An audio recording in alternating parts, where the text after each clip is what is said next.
Les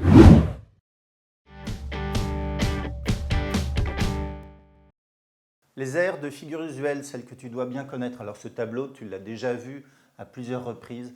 Carré, rectangle, parallélogramme et triangle, ce sont des figures absolument essentielles. Il faut que tu connaisses les formules de l'aire. Regarde bien pour le rectangle, longueur fois largeur, tu connais ça depuis bien longtemps. C'est pareil pour le carré, côté fois côté, mais comme c'est deux fois le même, on note C au carré. Ça se lit C au carré.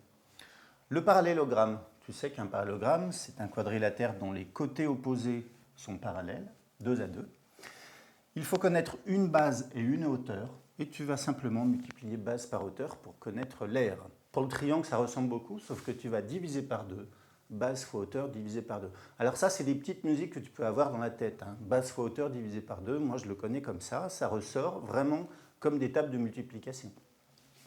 Pour le disque, un tout petit peu plus compliqué, et c'est nouveau, l'aire du disque, c'est pi fois rayon. Le rayon étant bien sûr cette longueur-là. Et là encore, rayon fois rayon, ça se note R au carré. Alors tu sais que le nombre pi, on connaît une valeur approchée qui est 3,14. Il y a une infinité de décimales après, mais on ne s'en occupe pas ici. Pour exprimer une aire, il faut bien sûr une unité. Alors l'unité standard de l'aire, c'est le mètre carré. Qu'est-ce qu'un mètre carré? Tu imagines un grand carré de 1 mètre sur 1 mètre. Eh bien, c'est ça un mètre carré. Ça sert à mesurer les aires de ton appartement ou de ta classe ou de bien d'autres choses. À partir du mètre carré, on a créé des unités qui sont les décimètres carrés, les centimètres carrés, les millimètres carrés, les décamètres carrés, hectomètres carrés, kilomètres carrés, tu les connais depuis l'école primaire. 2 colonnes par unité, parce que tu sais, dans une aire, tu as la longueur et la largeur. C'est 2 dimensions donc 2 colonnes par l'unité. On va juste en faire un exercice de conversion. 4,653 décamètres. Je repère qu'on est en décamètres.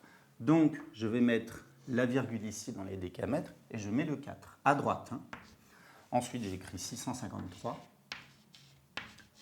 Et maintenant, je veux lire ceci, regarde bien, en décimètres carrés. Il va falloir que j'aille jusque dans la partie droite des décimètres carrés. Et donc, le nombre, bien sûr, la virgule disparaît, ce sera 46 530 décimètres carrés. Alors, les aires, vraiment, on les utilise partout pour mesurer les aires d'un pays, d'une forêt, que sais-je. Donc, il faut bien maîtriser tout ça. En résumé, sur ces aires des figures que tu dois connaître par cœur, les plus simples, l'aire du rectangle, longueur fois largeur, c'est pareil pour le carré, côté fois côté. Ça se lit C au carré. Base fois hauteur pour le parallélogramme, retiens-les bien au fur et à mesure. Base fois hauteur divisé par 2 pour le triangle.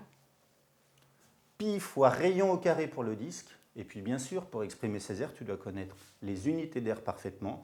Celle qu'on utilise en premier, c'est le mètre carré. À partir de là, en mettant 2 zéros à chaque fois ou en décalant la virgule de 2 rangs, tu passes d'une unité à l'autre. Voilà pour ces unités d'air.